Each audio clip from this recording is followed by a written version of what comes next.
ओम नमः शिवाय। हर हर महादेव। यह कहानी महादेव पे है, जो कि एक चमत्कारी मंदिर में शिवलिंग के रूप में स्थापित है। आप यह कहानी अगर सुन रहे हैं तो अवश्य सुने और सबको सुनाएं, और इस कहानी का लाभ आप भी उठाएं और पूरे परिवार और अपने दोस्तों को भी शेयर करें, क्योंकि वो भी इस कहानी से कुछ शिक्षा प्राप्त कर सके।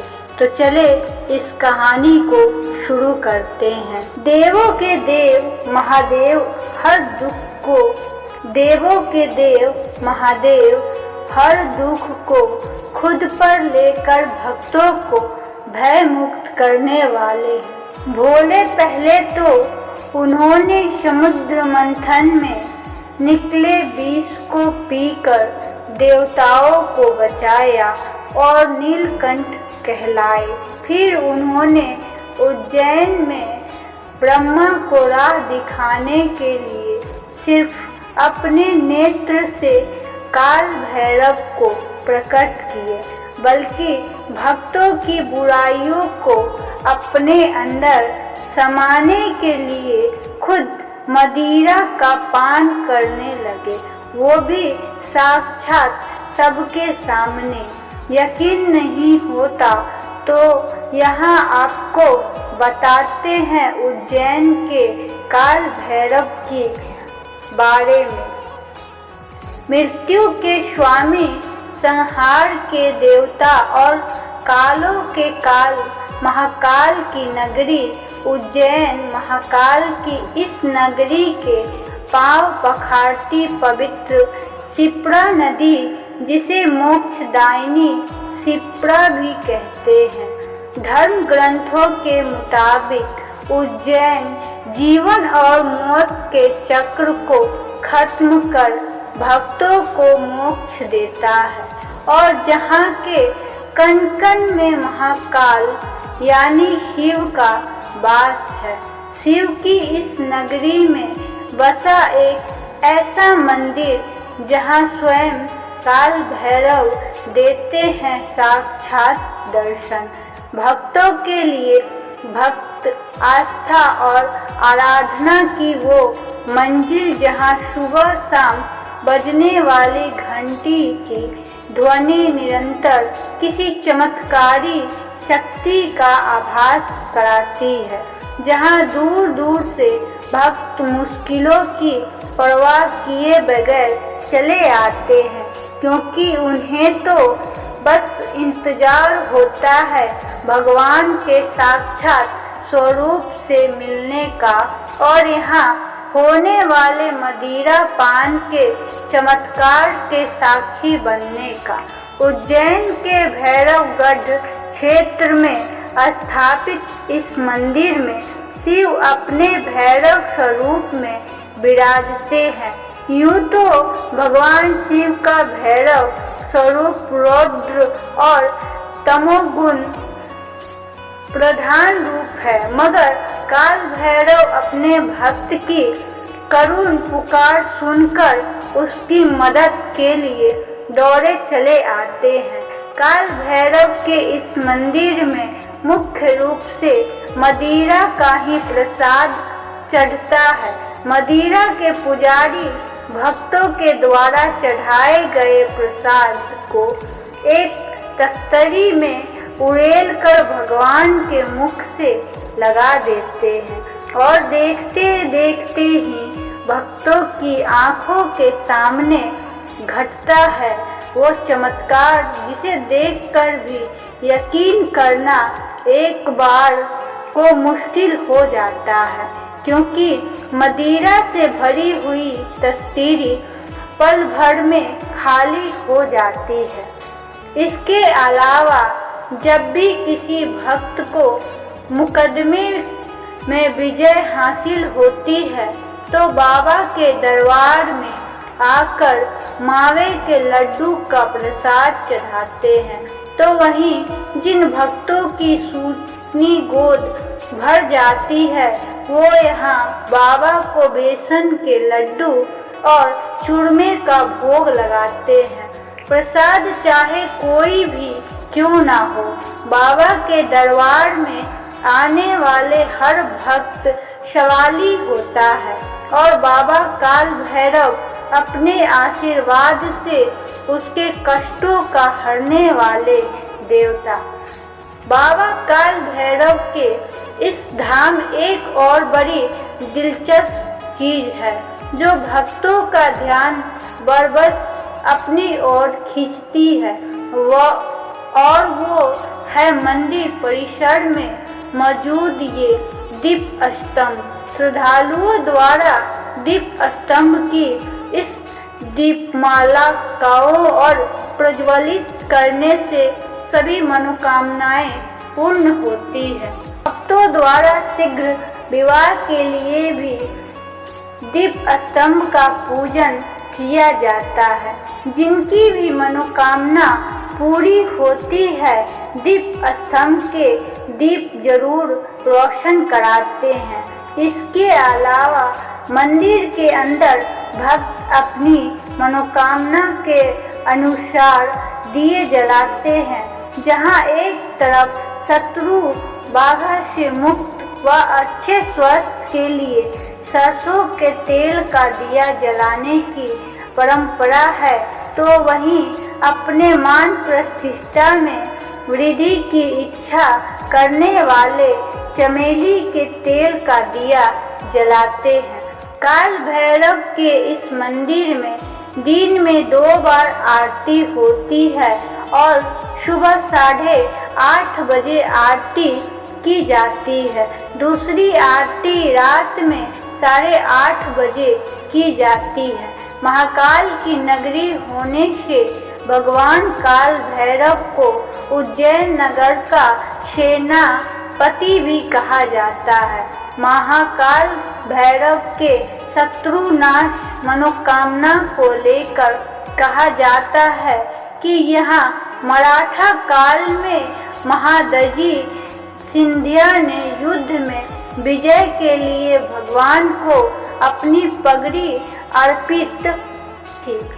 पानीपत के युद्ध में मराठों की पराजय के बाद तत्कालीन शासक महाराज दजी सिंधिया ने राज्य की पुनर्स्थापना के लिए भगवान के सामने पगड़ी रख दी। उन्होंने भगवान से प्रार्थना की, युद्ध में विजयी होने के बाद वे मदिरा का जीर्णोद्धार करेंगे। काल भैरव की कृपा से महादजी सिंधिया युद्ध में विजय हासिल करते चले गए। इसके बाद उन्होंने मदिरा का जीर्णोद्धार करवाया। तब से मराठा सरदारों की पगड़ी भगवान काल भैरव के शीश पर पहनाई जाती है। काल भैरव का चमत्कार जितना हैरान करने वाला है, उतने ही दिलचस्प उनके उज्जैन में बसने की कहानी भी है।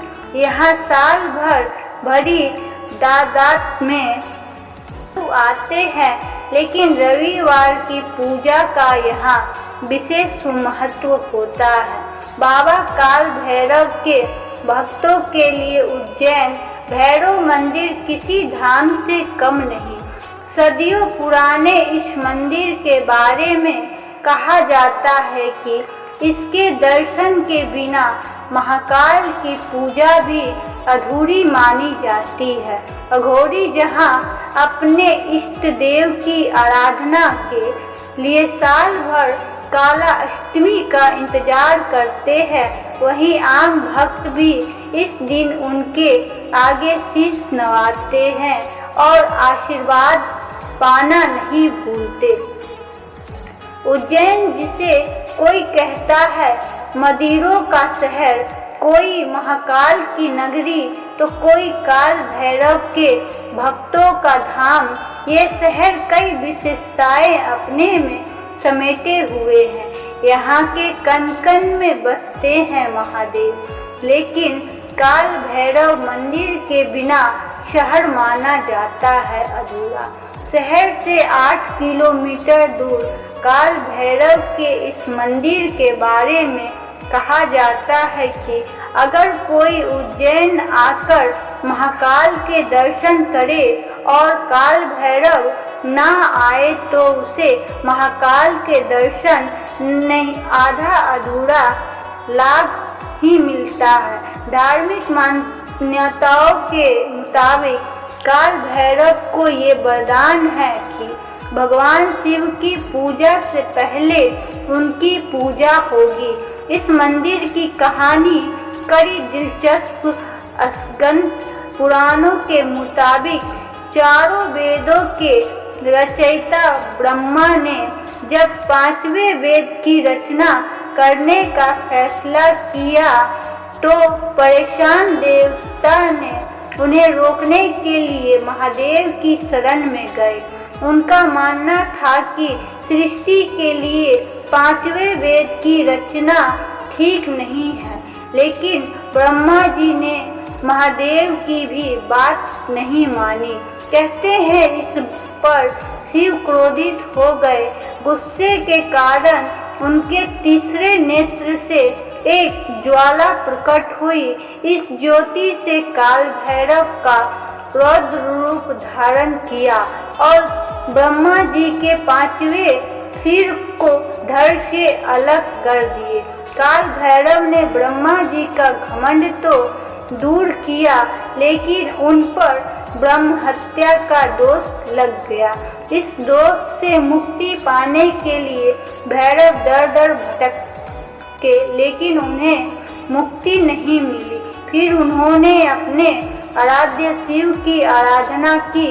शिव ने उन्हें शिप्रा नदी में स्नान कर तपस्या करने को कहा। ऐसा करने पर काल भैरव का दोष से मुक्ति मिली और वो सदा के लिए जैन में ही विराजमान हो गए। तो काल भैरव के इस मंदिर में पैर रखते ही मन में एक अजीब सी शांति का एहसास होता है। लगता है मानो सारे दुख दूर हो गए। लेकिन काल भैरव को ग्रहण की बाधाएं दूर करने के लिए जाना जाता है। खास तौर पर जन्म कुंडली में राहु से पीड़ित होने वाला व्यक्ति विचारों के जाल में फंसा रहता है। वो अगर इस मंदिर में आकर भगवान को भोग लगाता है तो उसे सभी कष्टों से मुक्ति मिल जाती है, बिल्कुल वैसे ही जैसे काल भैरव को शिव की आराधना से मिलती है। भैरव जिनके बारे में कहा जाता है कि वो सिर्फ मदिरा के प्रसाद से ही प्रसन्न होते हैं, वो भैरव जिनके दरबार में दी जाती है बलि। लेकिन आज जिन बाबा भैरव के आप दर्शन कर रहे हैं वो सबसे अलग, क्योंकि यहाँ भैरव करते दूध का पान, दूध की धारा दिलाती है भैरव का आशीर्वाद। भैरव जिनके बारे में कहा जाता है कि वो सिर्फ मदिरा के प्रसाद से ही प्रसन्न होते हैं, वो भैरव जिनके दरबार में दी जाती है बलि। लेकिन आज जिन बाबा भैरव के आप दर्शन कर रहे हैं वो सबसे अलग है। बाबा के दरबार में हर रोज इसी तरह से आरती की जाती है और फिर लगाया जाता है उन्हें दूध का भोग। दूध चढ़ाने की वजह से यहाँ भैरव को दूधिया भैरव के नाम से भी पुकारा जाता है। बाबा को दूध चढ़ाने का परंपरा द्वापर युग से शुरू हुई। कहते हैं महाभारत युद्ध के समय कुंती ने यहाँ आकर पूजा की और प्रसाद के रूप में दूध चढ़ाकर बाबा से दूध की लाज रखने की गुहार लगाई थी। भैरव नाथ ने भी कुंती को निराश नहीं किया और दे दिया पांडवों को विजय का वरदान। कहते हैं तभी से यहाँ बाबा को पूरी तरह से शाकाहारी प्रसाद ही चढ़ाया जाता है। दिल्ली में पुराने किले के पास मौजूद दूधिया मंदिर में भक्त पहले बाबा की पूजा करते हैं और फिर मांगते हैं अपनी मुराद। कहते हैं कोई भी काम करने से पहले अगर यहाँ पूजा कर ली जाए तो काम में सफलता अवश्य मिलती है। भैरव बाबा संतानहीन के जीवन में खुशियों के नए रंग भी भर देते हैं। जिन्हें संतान नहीं होती उनकी गोद हरी हो जाती है और गर्भवती महिलाओं को स्वस्थ संतान का आशीर्वाद मिलता है। हर रविवार यहाँ आकर भक्त भैरव बाबा का आशीर्वाद लेना नहीं भूलते। जितना अद्भुत होता है पूजा का नज़ारा, उतना ही अनोखी होता है इसके बाद की विधि। पूजा के बाद भैरव बाबा चढ़ाए दूध को पिलाया जाता है। कौवा को मांसाहारी और दूध पीते दिखाते हैं। कहते हैं ऐसा करने से भक्तों की पूजा पूरी हो जाती है। तो प्रेम से बोले हर हर महादेव। इस साल की श्रावण मास हमारे सभी यूट्यूब के समस्त परिवार को हार्दिक शुभकामनाएं। महादेव आप सभी को स्वस्थ एवं समृद्ध बनाए रखे। आप सभी सदा मुस्कुराते रहे। उम्मीद है आपको हमारी वीडियो पसंद आई होगी। इसी तरह की एक से बढ़कर एक मोटिवेशनल वीडियो और कहानी वीडियो के लिए हमारे चैनल गोल्डन गर्ल्स 755 को लाइक, शेयर और सब्सक्राइब करें, क्योंकि सबसे पहले हमारी वीडियो आपको प्राप्त हो सके। रोज सुबह 6 बजे और शाम को 6 बजे हमारी वीडियो अपलोड होती है। वीडियो देखने के लिए दिल से बहुत बहुत धन्यवाद। मिलते हैं अगले वीडियो में। हर हर महादेव। ओम नमः शिवाय।